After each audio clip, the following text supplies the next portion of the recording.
김종민 목사님께서 나오셔서 해주시겠습니다. 하나님 말씀 홍독해 드리겠습니다. 에베소서 2장 1절 말씀입니다. 그는 허물과 죄로 죽었던 너희를 살리셨도다. 아멘. 이제 이 본문을 가지고 오늘 우리 신남 장로계 원로 목사님 되시는 우리 강동희 목사님 나오셔서 귀한 말씀 전해 주실 때 우리 큰 은혜 시간 되시길 바랍니다. 나오실 때 할렐루야로 환영하겠습니다. 할렐루야.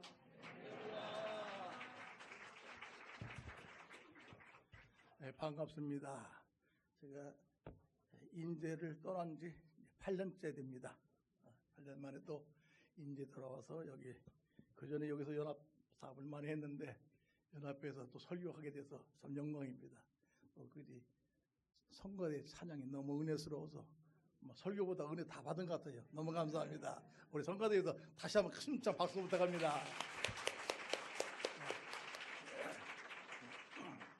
오늘 본문이 참 짧지요? 네, 한번 다 외워볼까요? 그는 허물과 죄로 죽었던 너를 살리셨도다. 저기 참 머리 좋은 천재들만 모인 것 같아요. 아주 단번에 외우시는 것 같습니다. 이제 제목을 부활의 기쁨이라는 제목으로 하는 말씀을 여러분에게 드리려고 생각을 합니다. 우리가 기도할 때 하나님을 먼저 부르죠? 뭐라고 불러요? 전능하신 하나님, 아버지 하나님, 또는 자비하시고 은혜로우신 하나님, 또는 은혜가 풍성하신 하나님, 또는 공의로우신 하나님, 그렇게 하고 어떤 분은 살아계신 하나님하고 기도합니다. 맞아요. 하나님은 살아계신 하나님이시고 지금도 살아서 우리의 기도를 들어주시고 응답해 주시는 하나님이 예수 기도를 살리신 줄 믿으시기 바랍니다. 그리고 그 하나님께서 예수를 살리시고 부활이라는 산 소망을 우리에게 주셔서 우리가 오늘 그 기쁨을 기억하기 위해서 감사하는 마음으로 오늘 연합회로 모여서 부활 감사 예배를 우리가 드린 줄 압니다. 이 세상에는 좋은 일만 많으면 좋겠는데 슬픈 일이 얼마나 많은지 몰라요. 뉴스를 봐도 들리는 소리도 슬픈 일이 많아요. 그런데도 반대로 또 기쁜 일도 세상에 많이 있는 줄 믿으시기 바랍니다. 세상에 기쁜 일은 많은데 그 중에서 부활의 기쁨은 어느 정도일까? 여러분은 부활적 기쁨 마음을 가지고 예배 드리는데 그 기쁨의 크기가 어느 정도일까요? 여러분 부활절에 기뻐하는데 얼마만큼 기뻐할까 생각해 보셨어요? 저는 설교 준비하면서 그렇게 생각해 봤어요. 공장 가운데서 고등학교 1학년 때 결혼한 친구가 있어요. 왜 고등학교 1학년 때 결혼시켰을까요? 5대 독자야. 5대 독자니까 빨리 사돈 받으려고 고등학교 1학년 때 결혼시켰어요. 그런데 고등학교 졸업하고 대학교 나고 아이가 없어. 9년이 가도 아이가 없어요. 그 집에 며느리는 얼마나 마음이 불안하겠어요. 그런데 하나님이 주셔서 10년 만에 아들 낳았어요. 딸이 아니라 아들 낳았단 말이에요. 그 며느리를 그 엄마 기쁨 말할 것도 없고 시아버지 동네 돌아다니면서 자랑하는 거야. 우리 며느리가 우리 아들이 아들 낳았다고 손잡았다고 얼마나 기쁘면 그러겠어요. 우리 기쁨은 그만큼 될까요? 그보다 클까요? 그보다 클 것 같아요? 더 커요? 예, 더 크기를 주의 이름으로 축원을 드립니다. 시골의 가난한 농부집에 태어났어요. 시골에서 중학교, 고등학교 나왔는데 학원도 못 다녔어요. 그런데 대학교 시험을 보는데 봤어요. 시골에서 그런 일 했는데 통지가 왔는데 서울대학교 수석을 합격됐대요.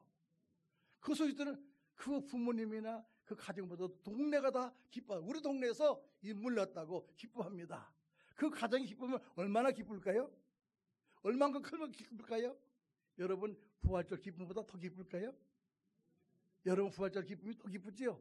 정말 기뻐하십니까? 예. 우리가 잘 아는 대로 84년 6월부터 10월 달까지 KBS 방송국에서 이산가족 만나게 했었죠. 그때 눈물 안 흘린 사람이 별로 없을 거예요. 다 하다 보면 전화로 뭐쭉 전화하다가 맞아 하면서 그러고 막 울잖아요. 왜 그래요? 너무 기뻐서 막 엉엉 울면서 막 사람 보는데 아무 상관없어요. 끌어안고 막 울잖아요. 왜? 너무 기쁘니까. 여러분 부활의 기쁨이 이만큼 기뻐요? 눈물 막 흘릴 만큼 기뻤어요? 감격해서 성도 끌어안고 막 예수님 부활했대! 예수님 부활했대! 그렇게 기뻐요? 부활의 기쁨을 우리는 얼마만큼 느낄까?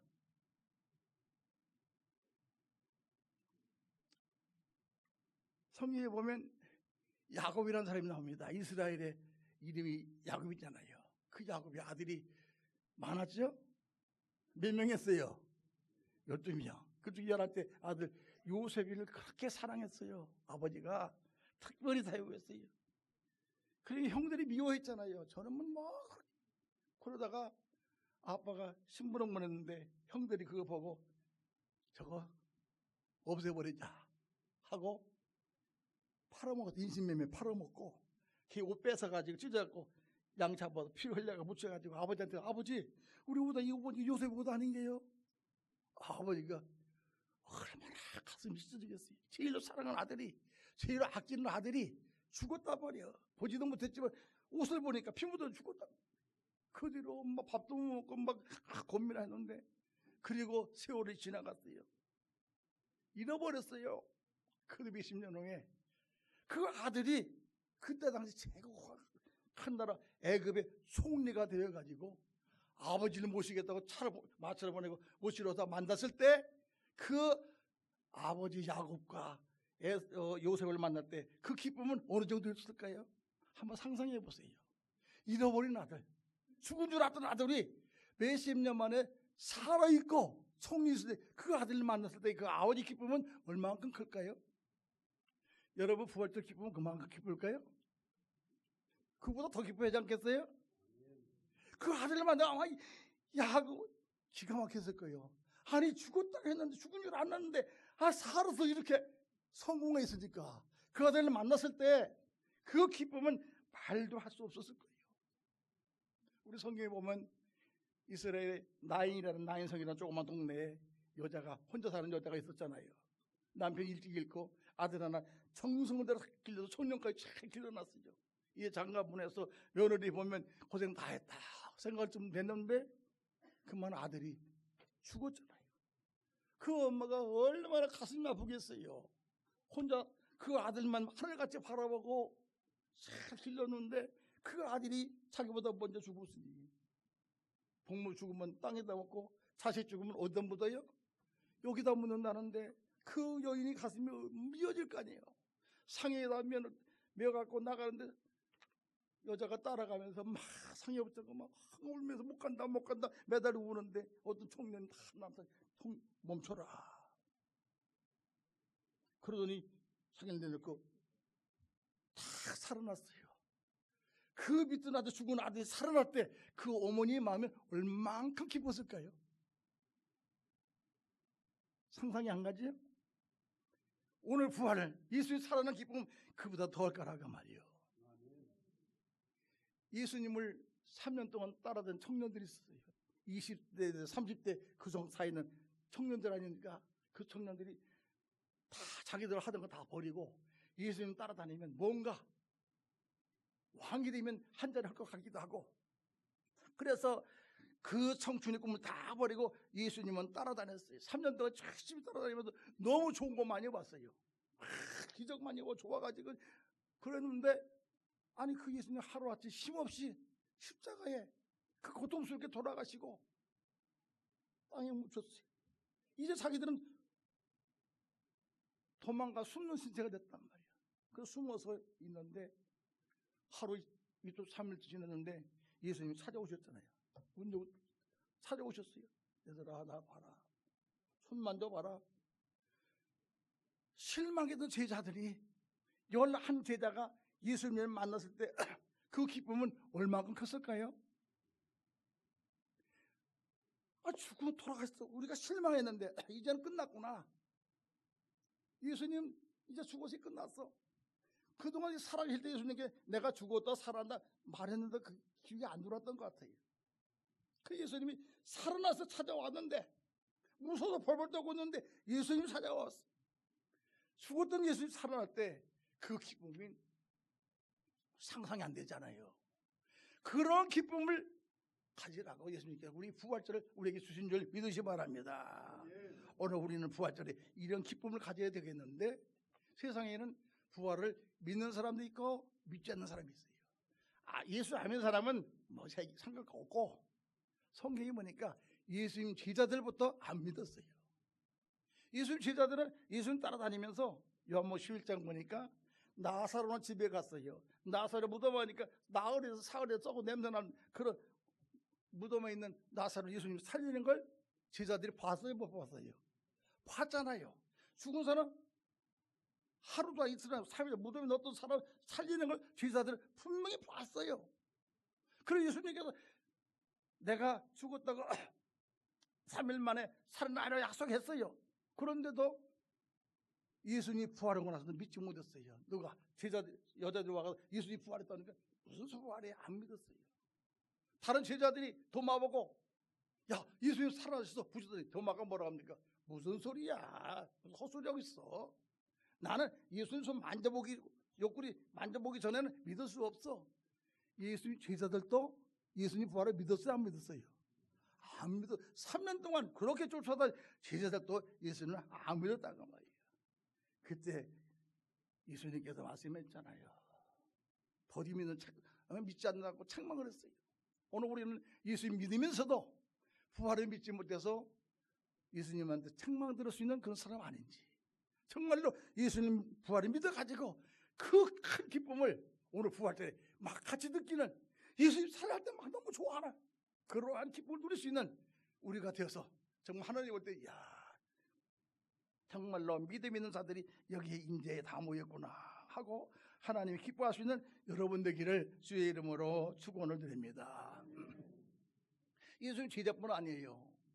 그때 당시 예수님 지파들이 이스라엘에 지파들이 있는데 누굽니까? 사두개인들이 있잖아요. 사두개인들을 성경은 막 도와줬어요. 성경 너무 잘 알아요. 그 성경 다 읽고 잘 알면서도 부활은 믿지 않았어요. 그래서 예수님한테 항의했잖아요. 예수님이 부활 얘기하니까 부활이 어디 있냐고 막 얘기했잖아요. 그러면서 비유를 들었잖아요. 사두개인들이 와서 예수님한테 선생님 부활이 있다 하면 이스라엘 법에는 형제들이 있는데 큰 형이 결혼해서 아들 못 낳고 죽으면 그 씨를 이어주기 위해서 둘째가 그 형수한테 들어가 잠을 자야 돼요. 그 씨를 받아줘야 된단 말이에요. 그런 법이 있는데 실형제가 있었는데 아들 못 낳고 다 죽어서 7대까지 죽었습니다. 그러면 부활을 한다면은 이 여자는 누구의 아내가 되어야 합니까? 하고 예수님께 물어본 적이 있잖아요. 여러분 누구의 아내가 되겠어요? 죄송합니다. 7명 한 여자가 7명을 잠을 잤으니까 부활할 때는 누구의 아내가 되겠어요? 예수님한테 막 질문했잖아요. 사두개 하더니. 그래서 예수님께 뭐라고 했어요? 부활에 나는 장가가고 시집가는 거 없어. 어리석은 생각하지 마라. 우리 천사 같은 형태까지 그런 거 없다고 말이야. 그러면서 가르쳐 줬어요. 또 바울 사도는 부활을 증거하면서 열심히 부활 증거하면서 고린도교회 갔더니 고린도교인들이 부활을 안 믿어요. 그래서 거기에 쭉 설명하잖아요.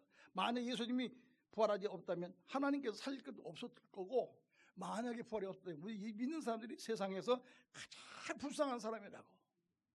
예수님 부활이었으면 우리는 세상에서 어떤 사람입니까? 가장 불쌍한 사람이요. 그런데 여러분 가장 불쌍한 사람이 아닌 줄 믿으시기 바랍니다.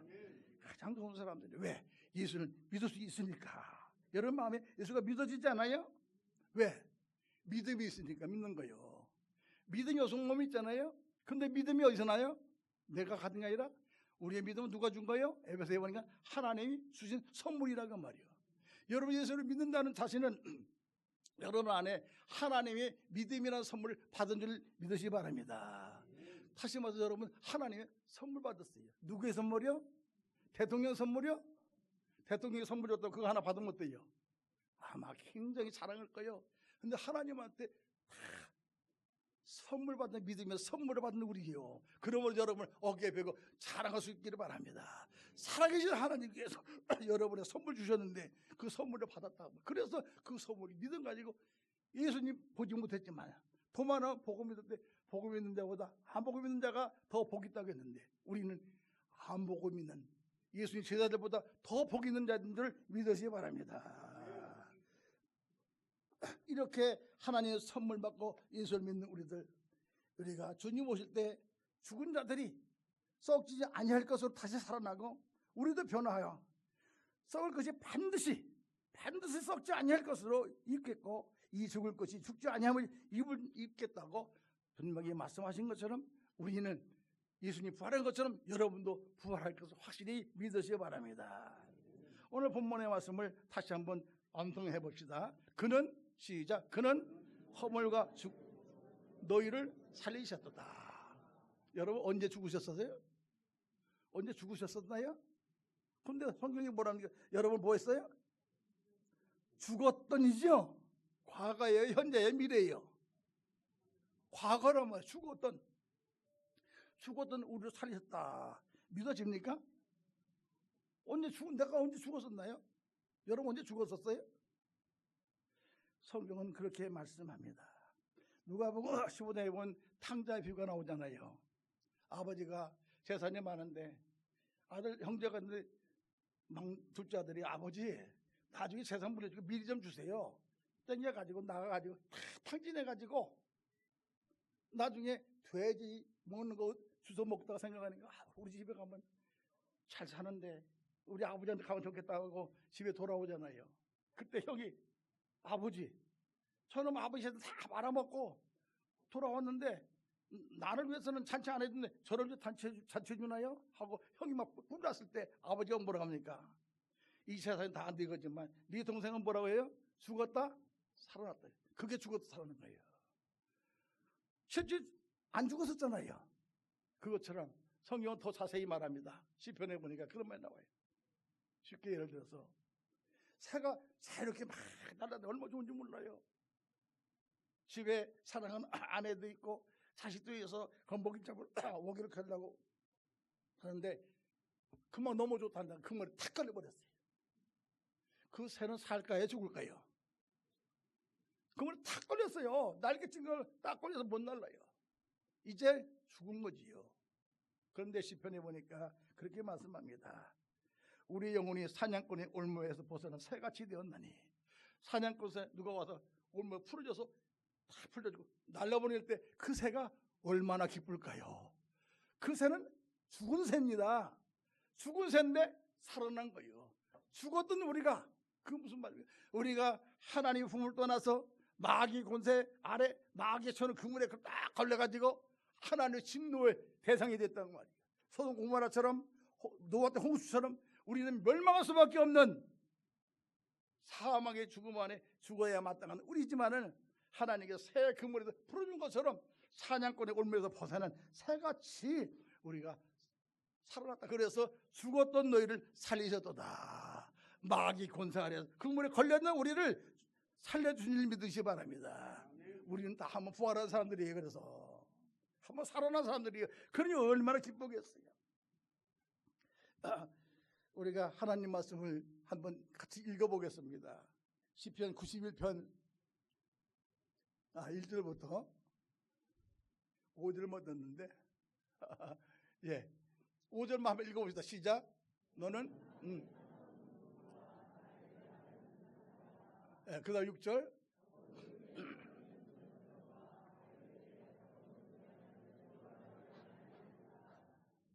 다음에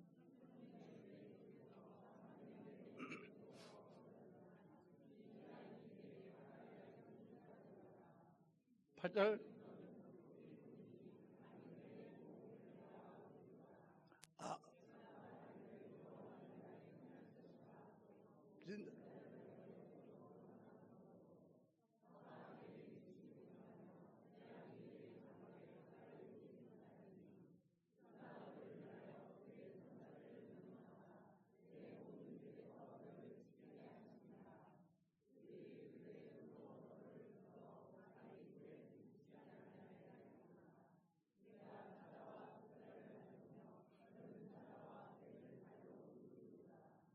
14절 거기까지 없네. 하나님께 우리를 어떻게 만들었어요? 죽어 마땅하고 벌받아야 마땅 우리를 그렇게 대우해 주셨어요. 죽었던 우리를 살려서 이런 대우를 해주시려고 우리를 살려주셨다 그 말이에요.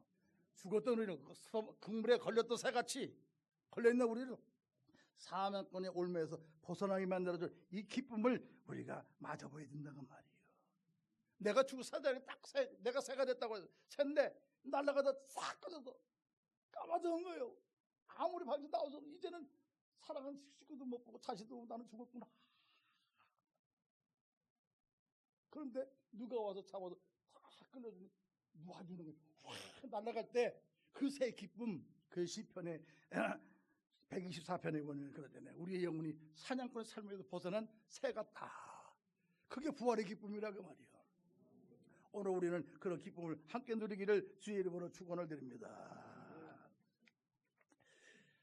예수님께서 부활을 믿지 못하는 사두개인들의 그런 말씀했잖아요. 하나님은 아브라함 하나님이요, 이삭의 하나님이요, 야곱의 하나님이요. 하나님은 죽은 자의 하나님이 아니라 살아있는 자의 하나님이라고 그랬어요. 아브라함이 죽어도 살았나요? 아니죠. 그런데 왜 하나님 살아있는 자의 하나님이냐? 그들의 믿음이 살아있다고 말이에요. 아브라함은 아들을 바치라고 할 때 하나님을 믿는다고 한 게 아니라 살려줄 걸 믿었잖아요. 그래서 아들 갖다 바쳤잖아요. 행함 믿는 믿음, 오늘 살아있는 그런 행함 믿는 믿음, 하나님 그런 분이 하나님이라고 우리에게 말씀하십니다. 여러분 행함 있는 믿음으로 죽었던 우리를 살리는 그 하나님 구할 중에서 그 하나님을 예수님 영접함으로 말미암아 우리의 믿음이 살아있는 것으로 말미암아 하나님이 아브라함의 하나님, 이삭의 하나님, 야곱의 하나님, 바로 우리의 하나님이 되시기를 주의 이름으로 축원을 드립니다. 우리의 믿음이 죽었는가 살았는가 다시 한번 생각해 보세요.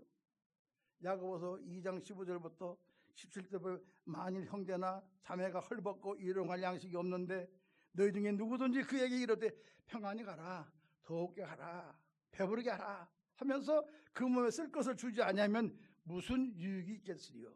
이와 같이 행함이 없는 믿음은 그 자체가 죽은 것이니라. 할렐루야.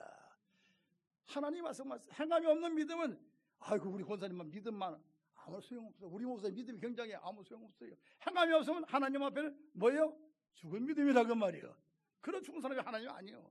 살아있는 부활한 여러분의 하나님인 줄 믿으시기 바랍니다.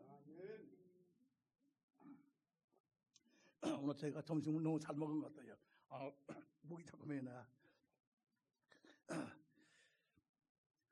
오늘 우리는 믿음이 부활하는 시간, 죽은 믿음 살아나는 그 행함이 있는 믿음으로 살아나는 부활절이 되기를 원합니다. 사냥꾼 올무에서 벗어난 새같이 우리 죄가 싹 올무가 벗어져 가지고 막 자유함을 누리는 그러한 기쁘고 뛰는 부활절 되기를 주의 이름으로 축원됩니다. 그래서 찬송가 죄악 벗은 우리 영혼은 뭡니까? 기뻐 뛰며 주를 보겠네요. 얼마 기뻐 뛰겠어요. 왜? 올무에서 벗어졌으니까. 그런 부활절을 가지라고 주님께서 우리에게 부활절을 주신 줄 믿으시기 바랍니다. 두 번째로 부활이라는 것은 죽음이 없이는 부활이 없어요. 죽음 없이 부활이 있을 수 있어요? 없어요? 없지요. 서양 속담에 그런 말 있어요. No cross, no crown. 고난의 십자가 없으면 영광의 면류관도 없다 그 말이죠. 어느 지휘학교 선생님이 초등부 가르치면서 천국과 지옥을 잘 가르쳤어요. 그리고 설명한 다음에 8살 먹은 조그만 아이에게 물어봤어요. 야, 너 천국 갈래? 지옥 갈래니까 난 지옥 갈 거예요. 깜짝 놀랐어요. 연태 설명되니까 해놨는데 지옥 간다고 하니까 얼마나 선생님이 놀랬겠어요. 그래서 물어봤어요. 왜? 천국은 죽어야 가잖아요. 죽어야 가잖아요. 그럼 지옥은? 우리 아버지가 그러는데 이 세상이 지옥이래요.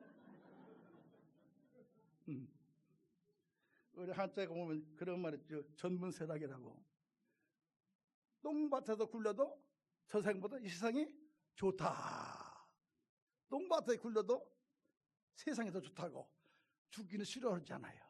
그러나 죽음이 없이는 부활도 없는 것입니다.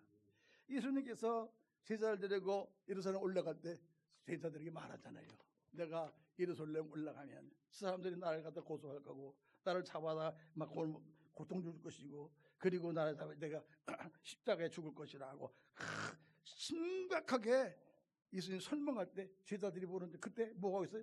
네가 넣냐 내가 넣냐 네가 좌정 될려나 예수님 그 말할 때에 심각하게 죽음을 갖고 말할 때 제자들은 귓방울도 안 듣고 누가 넘냐 누가 넘냐 그러고 있었습니다. 제로라 식사 마지막 식사하시면서 너희들 중에 나를 팔자가 있느니라. 제자들이 뭐라고요? 기가 막힌 말하잖아요. 그때 제자들이 뭐라고 합니까? 저는 아니죠. 저는 아니죠. 저는 아니죠. 전부 저는 아니죠. 그 조금부터 예수님께서 베드로 보고 오늘 밤 다골게 내가 나를 3번 부인할 거다. 예수님 무슨 소리를 그렇게 속상스러워 하십니까? 다 버리고 떠나죠. 나는 절대 예수님 안 버립니다. 무슨 내가 어떻게 부인합니까? 그랬어요. 그리고 예수님 조금 후에 제자리고 감람산에 기도로 올라가 있었어요.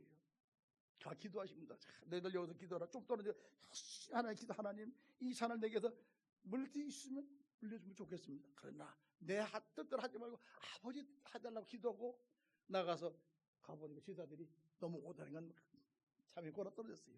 걔들 흔들어 깬다고 얘들아 좀 깨어서 함께 기도해줘라. 예수님 너무 심각한데 좀 기도해주면 좋겠는데 합심기도 좀 해주면 좋겠는데 제자들 하고 싶었겠지요. 그래 피곤해 또 속으로 사는 거예요. 예수 2번째 가서 또 기도 하나님께 막 기도하는데 얼마나 간절히 애써서 기도했는지 심속에 애써 기도하니까 땀이 땅에 떨어지는데 뭐가 같았어요? 핏방울 같이 떨어지더라. 그렇게 간절히 기도하고 와보니까 제자들도 뭐예요? 또 잠들어 있었다. 제자 깨더라 이제 가자. 나를 잡으러 왔다. 그러니까 잡으러 오는데 누가 와요? 캄캄한 밤에 햇벌 들고 오는데 보니까 누가 옵니까? 가룟 유다가 앞에 서서 내가 사인했다. 내가 탁 뽀뽀해 준 사람이 그게 예수다. 그래서 잡아. 약속했다고. 그래서 제사장들과 제사장 보내 사람들 군인들과 몽둥이 들고 칼을 들고 예수를 잡으러 왔어요. 예수님 순수하게 잡혀갔어요. 그리고 빌라도에게 넘겨졌습니다. 빌라도가 재판합니다. 아무리 재판을 해봐도 죄가 없어요. 판사가 왔는 재판하다 보면 죄가 없으면 판사가 어떻게 되어져요? 놓아줘야죠. 판사는 법대로 판결해야 되잖아요. 안 그런가요? 너무 심각하네. 대답이 없어요. 판사는 법대로 판결하라고 판사가 된 거잖아요. 돈 먹으라고 판사 된 거예요. 근데 빌라도는 아무리 봐도 예수를 보니까 죄가 없어. 그러니까 내가 보니까 이 사람 죄가 없다. 그냥 놔줘야 되겠다. 그러니까 저쪽에서 아니 막 대문이라고 죽을 것 같아요. 그 여론에 무서워가지고 여론 때문에 판사가 예수를 갖다 두드려 패가지고 네 만들라고 내버렸잖아요.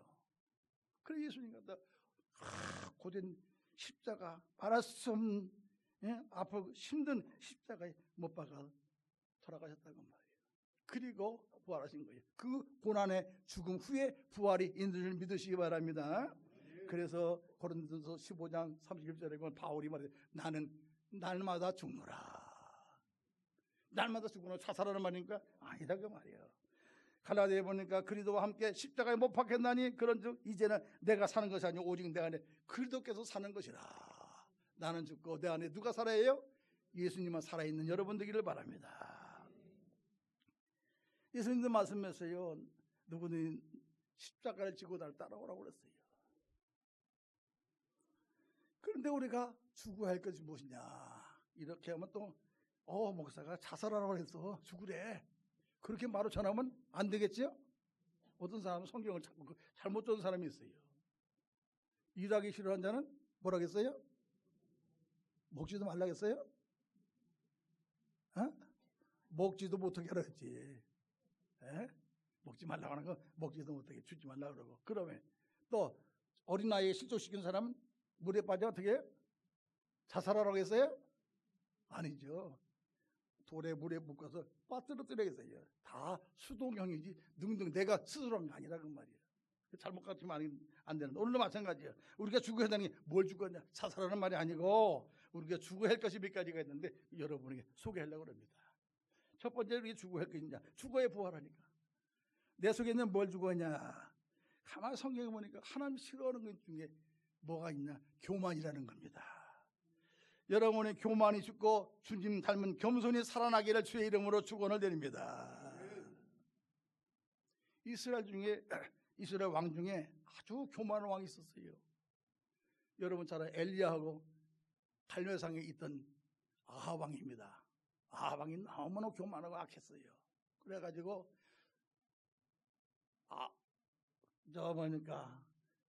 그 이방 선지자들, 아세라 선지자들, 바알 선지자들 합해서 850명 선지자들을 국고를 통해 다 먹여 살렸잖아요. 그리고 하나님 성도는 다 잡아 죽였어요. 그래도 하나님이 숨겨놨었지만 다 죽여버리는, 선지자를 죽이고 우상성기는 이단들만 선지자들 막 돈에 먹여 살려고 암인데 그 정도도 괜찮아. 그래 우상만 섬겨요. 그것도 괜찮은데 자기가 지나가다 보니까 왕궁 옆에 포도밭이 하나 참 좋은 거 있어요. 그리고 주인을 만나고 야, 이 포도밭 좀 나한테 줘라. 그럼 내가 더 좋은 거 주겠다. 더 좋은, 네가 판다면 돈도 얼마 주겠다. 그런데 그 사람이 뭐라 하니까 안 됩니다. 이건 우리 조상도 밀려받게 줄 수 없다고 그러니까 왕이 뿔따가 놨어요. 내가 왕인데 그거 내가 그냥 뺏는 것도 아니고 내가 돈 달라고 하면 돈 주겠고 땅을 바꿔 더 좋은 거 바꿔주겠다는데 안 준다고 하니까 이 속이 상하고 괘씸하거든. 그러니까 집에 가서 고민하는 거, 밥도 안 먹고 고민하니까 옆에 있던 아내가 여보 왜 그래? 왜 밥도 안 먹고 그렇게 고민하니까 이 얘기하니까 바보같이 왕이 그까지 못 뺏어 그러냐고. 걱정 말라고. 그러고도 거짓말 해가지고 그 사람 죽게 만들라고 뺏어 줬잖아요. 남의 밭도 그 사람 죽이고 뺏었어요. 그때 하나님께서 엘리야를 통해서 말하잖아요. 엘리야에게 아합에게 내가 이럴 악한 일이기 때문에 너 이 피를 그 개들이 핥은 피를 네 피도 거기서 핥을 거라고. 그때 아합 왕이 다 그러고 하나님 잘못했다 겸손해졌어요. 그렇게 악한 왕인데 겸손해지니까 하나님 마음이 싹 바뀌어요. 엘리야에게 말해요. 엘리야 봤냐? 저게 겸손하니까 내가 쟤를 용서해 주겠다고 그랬어요. 그렇게 악했는데도 한번 겸손해지니까 하나님 용서받은 줄 믿으시 바랍니다. 히스기야는 유명한 왕이 훌륭한 왕이 있는데 그의 아들 므낫세가 있었어요. 므낫세는 우상을 섬기다 못해서 하나님 성전 같은 안에다 막 성전 맞아서 우상 갖다 섬겨놨어요. 근데 하나님 너무 괘씸하니까 나 갈 때가 쳐들어가지고 그날 무시고 왕을 잡아다가 다 세살 먹고 갖고 왕이 끌려갔어요. 바벨로 끌려갔어요. 비참하잖아요. 왕이 세살 먹고 끌려가 얼마나 비참합니까? 그러니까 거기 가서 하나님 나 잘못했습니다. 성경에 보니까 므낫세가 겸손해졌어. 겸손함으로 말미암아 다시 이스라엘로 보내주었어. 이스라엘 다시 왕 노릇하게 만들어 주셨다. 성경에 기록되어 있지 않습니까? 그렇게 악하고 잘못한 왕이지만은 겸손하니까 하나님께서 은혜를 베풀어 주시더라고 말이에요. 우리 하나님 말씀 한번 또 읽어볼까요? 빌립보서 2장 5절 말씀 다 시작. 그리도 예수의 마음이니 아멘. 너희는 누구의 마음을 품으라? 예수님 마음이요. 예수님께 말씀했잖아요. 수고하고 무거운 짐진 자들아 다 내게로 오라. 내가 너를 편히 쉬게 하리라. 나는 마음이 오냐 겸손하니. 그 예수님 나는 마음이 오냐고 뭐하니? 겸손하니. 예수님이 겸손함. 하나님이지만 하나님을 하지 않냐고 땅에 와서 우리 사람과 같이 종의 모습으로 순종같이 하는 예수님처럼 그렇게 자기를 낮춘 겸손을 하나님 그렇게 좋아하십니다. 여러분 교만이 죽고 겸손이 살아나는 부활절이 되기를 주의 이름으로 축원을 드립니다. 성경에 보니까 다니엘 보니까 바벨론 느부갓네살 왕이 있는데 이 상이 너무 교만해요. 너무너무 교만한데 해결을 안 해요. 겸손하지 않아요. 그래서 하나님께서 징계해가지고 7년 동안 소처럼 풀 뜯어먹고 밖에서 막 이슬 먹고 잠자고 뭐가 된 겁니까? 정신병자 되지 않았어요. 7년 동안 병도 손톱 막 내봤더니 막 그렇게 만들어놨어요. 교만하면 겸손하지 않으면 하나님께서 그렇게 처벌한다고 말이에요.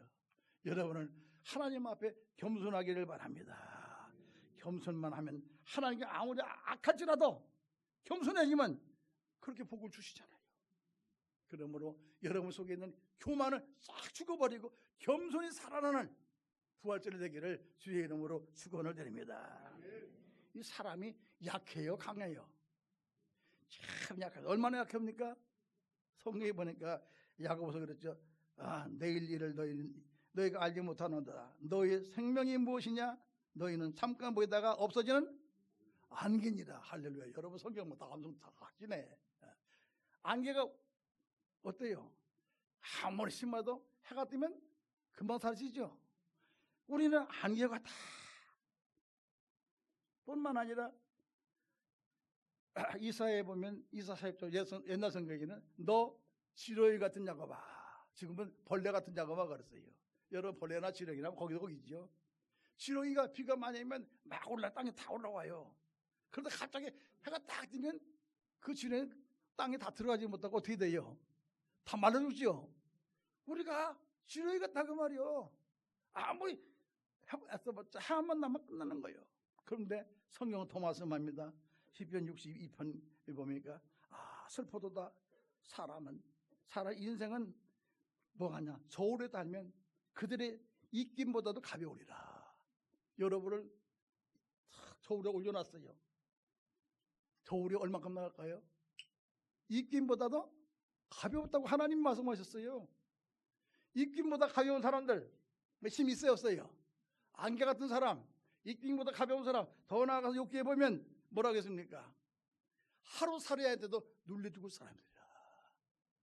하루살이할 때도 죽겠어 안 죽겠어요, 여러분? 하루살이하고 싸워서 이기겠어 지겠어요? 대답이 없네요. 하루살이 몰라요? 하루살이 내일이 없잖아요. 내일이 모르는 하루살이겠는데 그 하루살이한테 눌려 죽을 수밖에 없는 연약한 게 인간이라 그 말이요. 그 인간인데 그 약한 우리가 뭐 교만하면 얼마나 높아지겠다고 교만합니까? 겸손하고 교만은 죽여버리고 겸손히 부활해서 하나님 기뻐하시는 여러분 되기를 주의 이름으로 축원을 드립니다. 하나님 말씀 한 번 더 읽어볼까요? 자, 한번 22장 4절 다 같이 시작.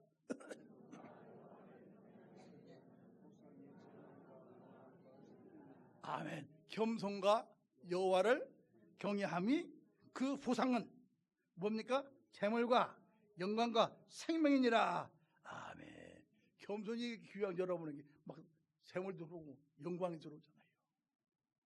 이렇게 하나님 주시게 약속해 줬는데 이 겸손만 있으면 하나님만 좋아하고 말이야. 아무리 살아도 용서해 주시고 복을 주시는데 부활절에 우리 영적 육적 다 부활하지만 우리 속에 있는 이 마음도 교만이 싹 죽어지고 없어지고 이제 막 겸손만 살아요. 하나님 볼 때 막 퍼주고 싶어가지고 하나님 막 주시고 싶어서 그 겸손과 경외함으로 하나님을 경외하는 건 보상이다. 그 보상이 재물과 영광과 생명이라고 했는데 하나님 말씀도 들 줄 믿고 우리는 겸손하게 살기를 주의 이름으로 축원을 드립니다. 두 번째는 우리가 죽어야 될 게 또 하나 있습니다. 우리가 이 세상을 미워하면 안 돼요. 사람을 미워하면 안 돼요. 그러나 오늘 세상은 얼마나 사람을 미워하는지 몰라요. 여러분 형제들 미워하는 내 마음 미움이 죽고 예수님의 사랑이 다시 살아나기를 주의 이름으로 축원을 드립니다. 우리가 로마서 보니까 우리가 비치지 말고 사랑의 빛 위에는 아무에게도 빛도 지지 말자. 거기에 보니까 그런 말씀이 있어요. 간음하지 말라, 살인하지 말라, 도둑질하지 말라, 탐나지 말라는 것 그 이외에 다른 점이 있을지라도 네 이웃을 네 자신과 같이 사랑하라 하신 그 말씀 가운데 다 들었느니라. 사랑은 이웃에게 악을 행하지 아니하나니 그러므로 사랑은 율법의 완성인지라. 사랑하면 율법 다른 거 아니고 다 들었다고 말이에요. 그러므로 여러분 남을 미워하던 미움이 싹 죽어버리고 그들이 사랑으로 사랑하는 그 사랑이 다 부활하기를 주의 이름으로 축원을 드립니다. 하나님 말씀 한 번 더 읽어봅시다. 요한일서 4장 7절 시작.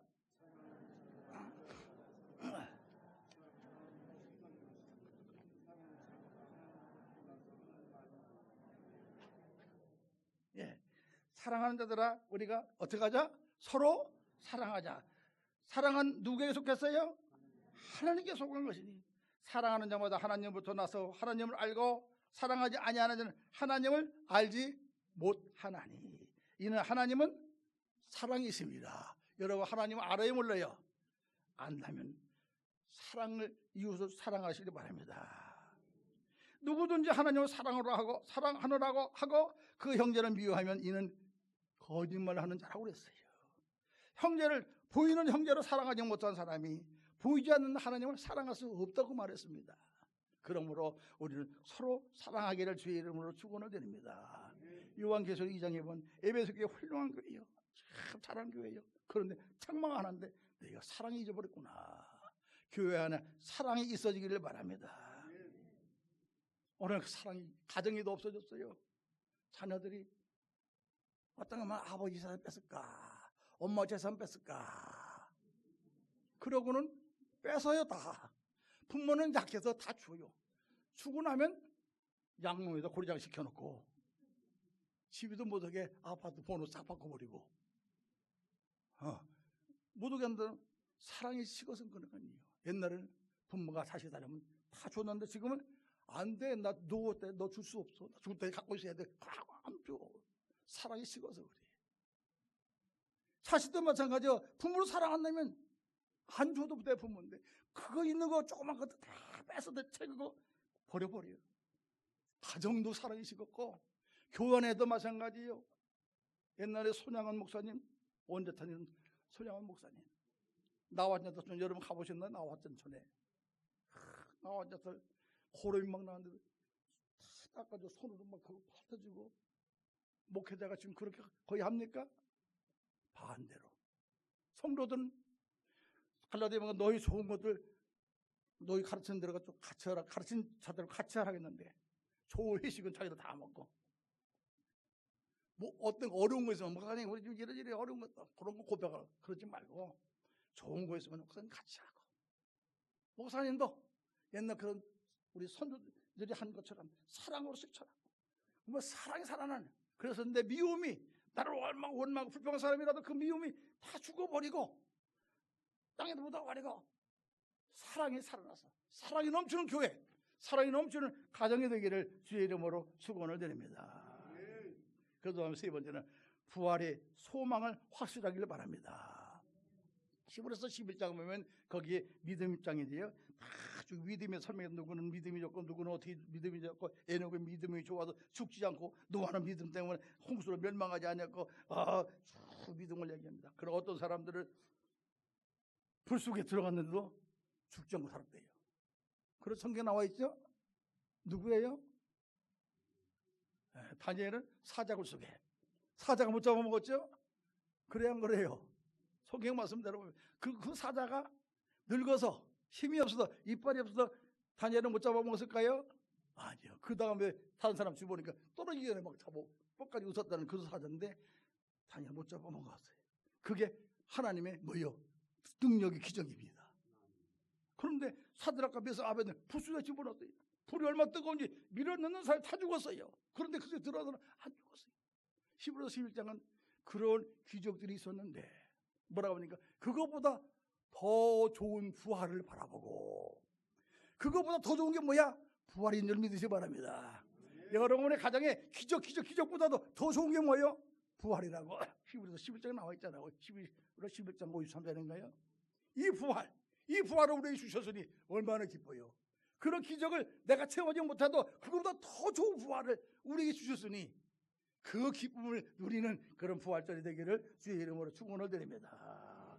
베드로전서 1장 3절에 보면 부활은 뭐니까 부활은 산 소망이에요. 소망도 여러 가지 산 소망, 죽은 소망이 아니라는 말이에요. 조금 쉽게 얘기하면 여러분 우리 바다 가면 고기 잡아 물고기죠. 물고기 잡아서 우리 고기 밤찬 먹을 때 그걸 고기라고 하죠. 물론 쇠고기, 닭고기도 고기지만 생선도 고기라고 하죠. 그래서 물고기 잡아온 걸 뭐라고 그래? 생선이라고 그러죠. 안 그래요? 왜 생선이라고 그래요? 생선, 싱싱하다가 말이야. 신선하다가 말이야. 그런데 그거보다 더 싱싱한 건 화로지요. 그렇죠. 해 뜰 때 생선 갖다 먹어요? 화로를 해 먹어요? 화로를 해 먹어요. 소망이 많아요. 우리 믿음 소망 살았다. 그 중에도 뭡니까?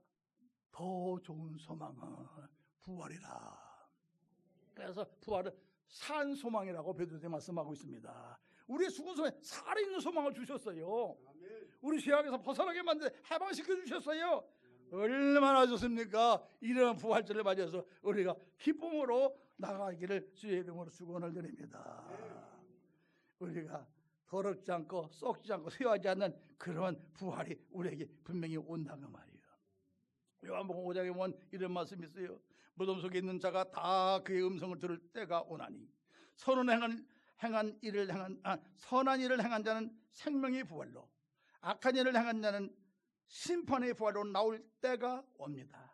그때 생명의 부활로 썩지 아니하고 죽지 않고 시간과 공간을 초월하는 부활하신 주님과 같은 하늘의 몸을 입는 부활의 나라를 소망하는 믿음의 부활절이 되기를 주의 이름으로 축원을 드립니다. 우리 찬송 한 장 해볼까요? 180장 1절과 2절만 한번 해봅시다.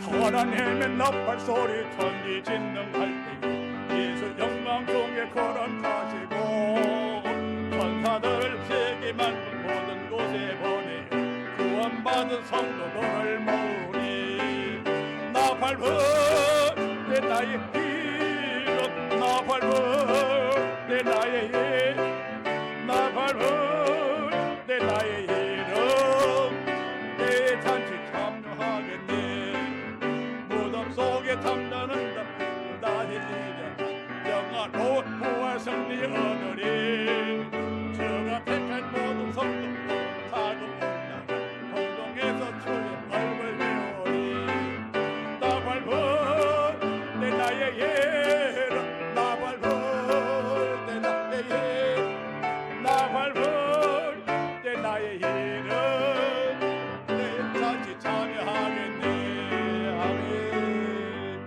그 부활날을 기다리면서 그 소망 가운데서 기쁨으로 살아가기를 바랍니다. 이스라엘 땅은 우리나라의 강원도 땅만큼밖에 크지 않아요. 그 가운데도 저 예루살렘 조그만 가난 그쪽에서 일어난 예수님 부활 사건. 그때 당시는 인터넷도 없었어요. 라디오도 없었어요. 카톡도 없었어요. 그런데 어느 온 세계에 이 부활 소리는 다 퍼지고 있어요. 살아있는 하나님 역사인 줄 믿으시기 바랍니다. 사람들이 입으로만 통했는데 온 세계 구석까지 부활이 다 퍼져가지고 러시아에나 유럽이나 아프리카나 아메리카나 아시아나 지구상에 있는 모든 크리스찬들이 이 부활을 믿고 주님의 부활의 기쁨에 동참하는 예배를 우리 같이 드리고 있는 겁니다. 이 귀한 예배에 참석하신 존귀하신 성도 여러분, 부활의 기쁨을 체험하면서 죄로 죽었던 나를 살리신 은혜를 감격하면서 교만이 죽고 겸손히 살아나고 미움이 죽고 사랑이 살아나며 또 행함이 없는 믿음이 행함이 있는 믿음으로 기적보다 더 좋은 부활, 산 소망을 주신 하나님을 바라보면서 그 하나님이 여러분의 하나님, 임마누엘 하나님이 되어서 세상 끝날까지 함께 하시기를 주의 이름으로 축원을 드립니다. 사랑의 아버지 하나님 감사합니다. 이 귀한